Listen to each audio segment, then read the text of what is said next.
Nate Davis's availability once again causes some concerns for the Chicago Bears. Teven Jenkins, on top of all that, says that a contract extension has not really been talked about as of yet. Are we worried about that? And Jalen Johnson says he's motivated to be the best corner in the league this upcoming season. We're going to talk about all that, plus takeaways from day 2 of minicamp right after this. You are now tuned in to Chicago Bears Central, your number one place for all Chicago Bears news and content. What's going on, Bears fans? Welcome to another episode of Chicago Bears Central, your number one spot for everything Chicago Bears related. I'm the host there, Haize, but more importantly, you guys can follow the channel at Chi Bears Central on every social media platform we happen to be on. With that being said, let's go ahead and get into this content for today. So, there's been some concerns. I've said before, when it comes to the offensive line, I think having health and continuity, we're going to see a much better offensive line than what we did last year. Now, one of the pieces of that offensive line that was disappointing last season and playing only 11 games was Nate Davis. And there's been some concern as of yet so far when it comes down to Nate Davis. He's been under limited capacity so far. He only watched it OTAs, and he's going through kind of the same kind of ramp-up period that Matt Eberflus talked about with Montez Sweat. And, for what it's worth, Matt Eberflus, is confident right now that he'll be ready for training camp. So he does believe that he's still projected as the team's starting right guard right now. But Matt Eberflus saying this, don't know yet. I really don't know. We'll see. We'll see how it goes. I'm just thinking through my head a bunch of multiple combinations. I really don't know exactly. Sure, we had Bates there. He's played there. Shelton has played at center. Davis, of course, has played there. Jenkins has been on the other side. Pryor's been in and out. The versatility that has certainly been helpful. Ryan Poles did a really good job of having those pieces in there, so we won't do like last year or years prior. A guy goes down and we're like, oh, what are we going to do? At least we have the flexibility at the O-line position. And while that's great, right? And we talked about this offseason, how the Chicago Bears and the offensive linemen that they added this offseason, even going to Kieran Amagaje, came down to players that can play multiple roles. Almost everybody that the Bears signed this offseason on the offensive line could play 1 to 2 different positions on that offensive line, and that adds some flexibility. But let's be clear here. Nate Davis, if he is truly, once again, not going to be healthy to start the season, and we know, we talked about it last year, that there has been some talk before around Nate Davis that maybe Nate Davis just doesn't like to practice. He's a game guy. But at the end of the day, you got to go out there and practice. You got to go out there and build continuity. And so, hearing that Nate Davis hasn't necessarily been as available as what the Chicago Bears would have hoped for, especially the fact that the Bears did spend money on him, a 3-year, $30 million contract last season, and he's going into the second year of that, and we got 11 games in 2023. We need more from Nate Davis. And for this offensive line to have that versatility, we're going to need the players to stay healthy. Otherwise, we are. And I'm glad to hear that Matt Eberflus and the coaching staff are they're rotating players in and out of there. They're getting everybody comfortable, looking at a bunch of different looks. We're still trying to figure out the starting center position. But it seems like the way that things are shaping up right now, Braxton, Teven, and Darnell Wright are the only guaranteed starters right now, mainly because the center position is up between Coleman Shelton and Ryan Bates. And then Nate Davis, he hasn't been available as of yet either. So it's bringing about a lot of PTSD when it comes to that offensive line. Nate Davis has to get his shit together. We need him out there on the field. And if he is not able to play, that's going to be another black eye for Nate Davis and his availability for the Chicago Bears. We need him available. We need the depth on that offensive line. We want to be able to use that depth and keep everybody healthy and things like that. So, to hear that Jake Curran, Ryan Bates is rotated around and things like that, it makes sense. You're going to hear that. Haven't really heard too much about Doug Kramer either. I expect to hear something from him at some point. But listen, this team is going to use a bunch of different looks. We have Matt Pryor, Larry Borum still on the roster as of now as well. So the Bears are going to have to figure something out. But Nate Davis hopefully can get healthy sooner rather than later, because we do need Nate Davis to be ready to go. But with that said, one of the guys that has been ready to go so far is Teven Jenkins. But Teven Jenkins has said that as of right now, nothing's going on with the contract extensions right now. When asked about it yesterday, he says nothing is on the table. It's up in air. I can't tell you. That, it seems like right now he's entering the final year of his deal. He even said that his team has reached out. So it seems like one side wants to get a deal done. Teven Jenkins and his representation are trying to get a deal done for him to stay here with the Chicago Bears. Right now, Ryan Poles and the Bears front office isn't really open to contract extensions right now. We've heard that kind of the prioritization as far as contract extension is going to be DJ Moore first. And I'm sure that this team, this front office wants to see if Teven Jenkins is going to be able to stay healthier over this season for the Chicago Bears. And if he is, I'm sure that they'll re-sign him. Now, what that value is going to be a big question there. We know, like, we had a phone call from my brother Darius not too long ago and talking about, well, maybe the Bears shouldn't give big money to Teven Jenkins. And the thing is, with Teven Jenkins and his injury histories and concerns like that, he would have to have one hell of a season for him to get big money. When you look at it, he started 24 of a possible 51 games in his career due to injuries.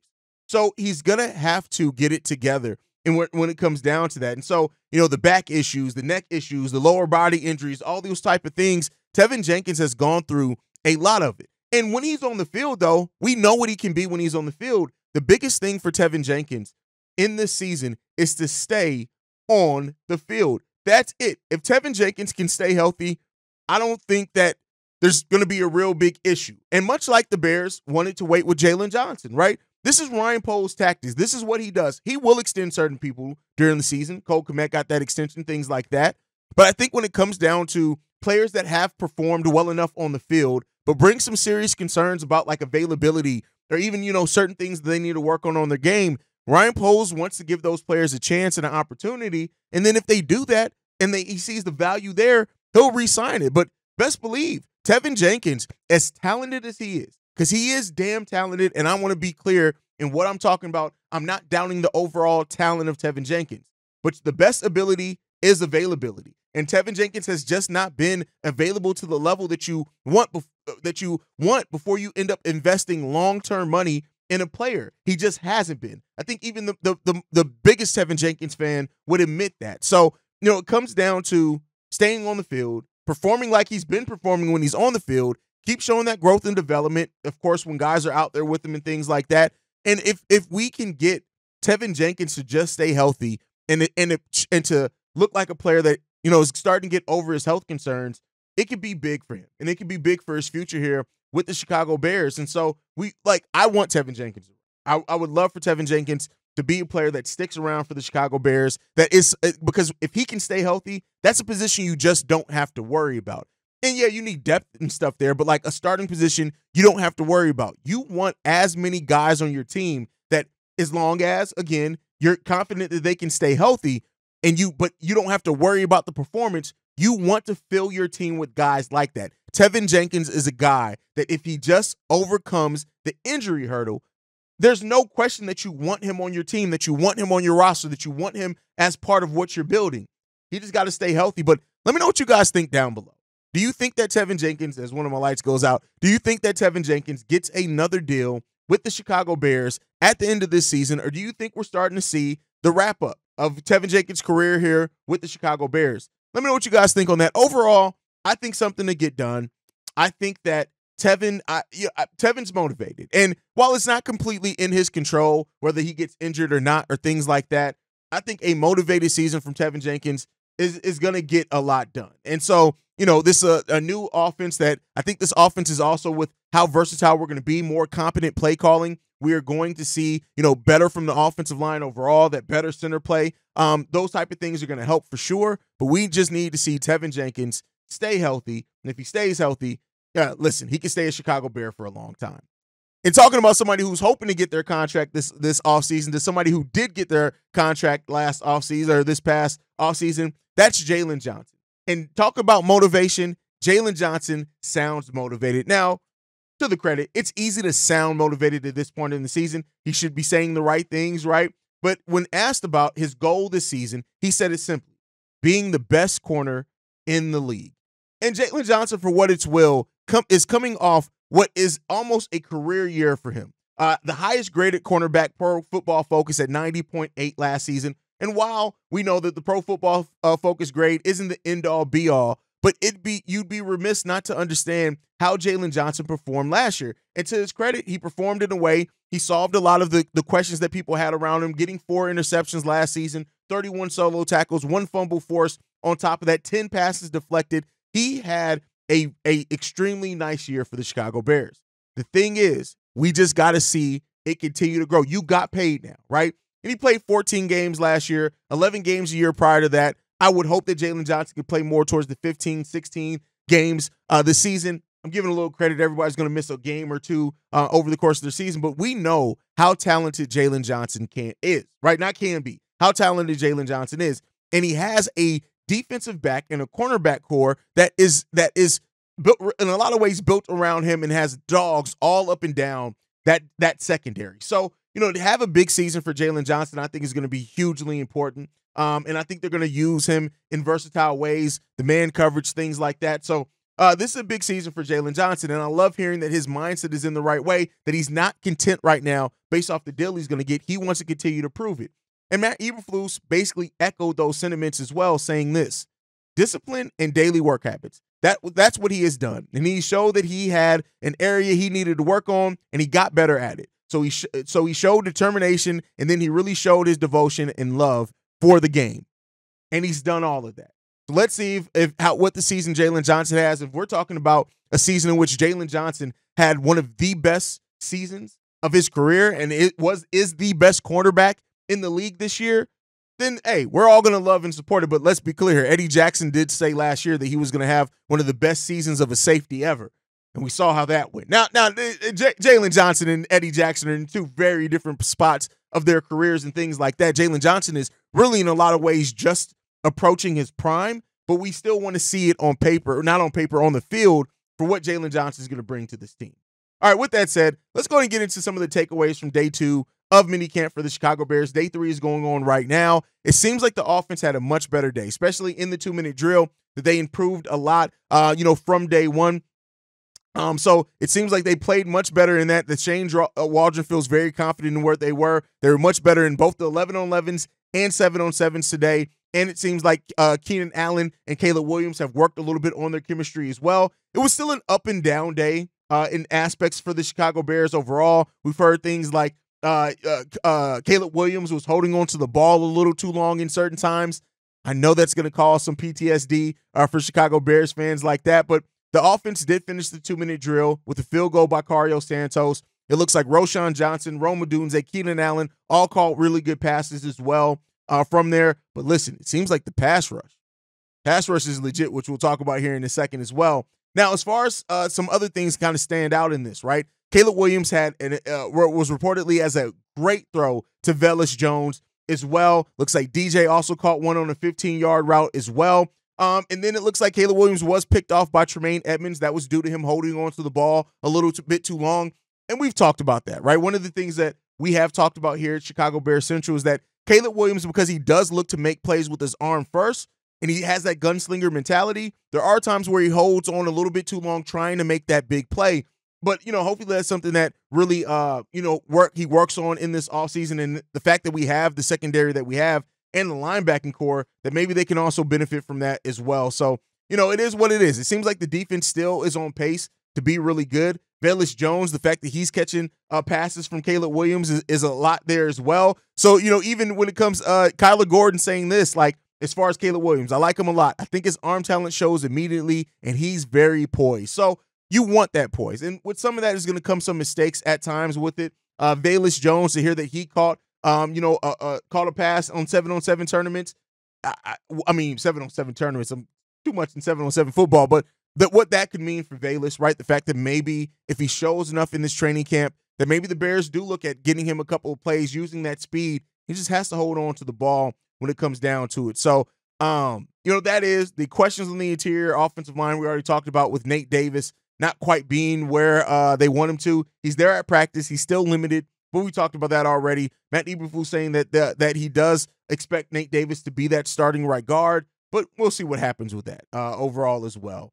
Tory Taylor, listen, people were so impressed by Tory Taylor, and it's crazy that you're hearing this come from a punter. That so much is coming from a punter right now. Here's the thing. He had 4 punts. That 4 punts that he downed inside the 5-yard line. One bounced at the 1-yard line. And so, listen, Tory Taylor, if we're going to need him, he seems like he's going to be a weapon for the Chicago Bears to help put us in a really good spot as well. So that's things that we're looking for as well.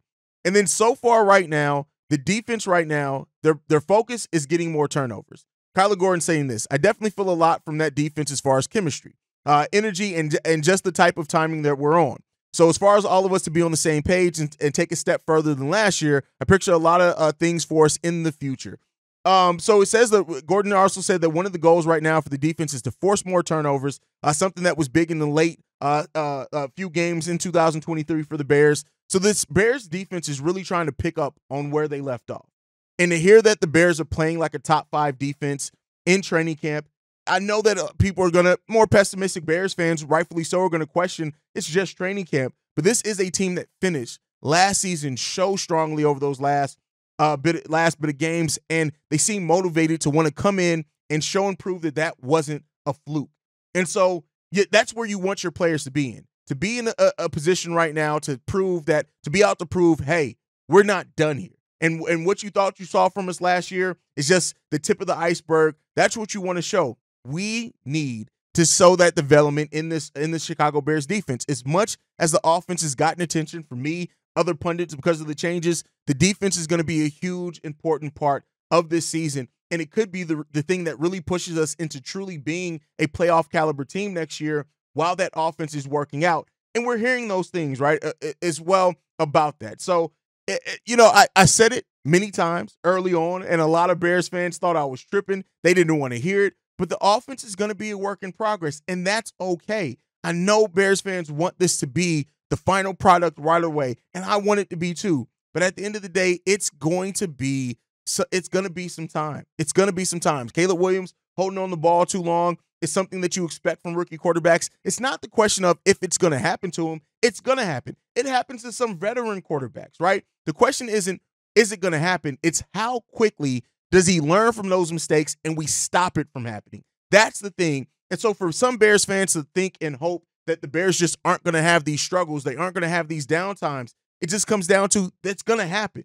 But how quickly do we come over it? And so, Matt Eberflus even talking about some of the, kind of concerns with Caleb Williams with saying this. He took 2 hitches in the ball with the late over the middle. That's always dangerous when you do that. But that's the learning experience in the process of a young quarterback that he has to go through. It has to go through it. Like, that's it. He is going to go through the rookie mistakes. And if he can get them all settled in mini camp, training camp, the preseason, a couple of games into the season, that would be great. But it's the realization you have to be in reality. And it's going to be some struggles for this offense, not even just because of Caleb, but because of the timing, because of all the new pieces, because of figuring things out. It's going to take some time, right? And a lot of that time hopefully is going to be done in training camp, and we'll see what it comes down to. But overall, like, everybody seems really positive. It seems like Caleb Williams, it's way more positive than negative, but it is just some of that, the cadence issues, the timing issues, the holding on to the ball too long, the offensive line not having that continuity that they hope for with Nate Davis and others. Like, it's there, but it's going to take some time. New teammates, new coach, new system, new city for a lot of them. It's going to take some time, but I really do have a lot of faith that this Bears team is going to figure it out when it's all said and done. We just, as fans, have to have some patience. And by patience, I don't mean saying that, oh, we're just going to lose some games. It's okay. Like, whatever. No, I'm not saying that. I'm just saying let's be realistic, right? And, we'll see what it comes down to. Bears fans are going to be Bears fans. We're excited. We're thirsty in a lot of ways. Our Bears fans for that success. But it's not going to be this linear thing, and it's not going to be this easy thing. It's going to have its ebbs and flows over the course of it. And like I've said before, I want my rookie quarterback to face some adversity, because seeing how he overcomes that is going to be a big test. He has some things in place that are going to help with that. The defense is hopefully going to be great.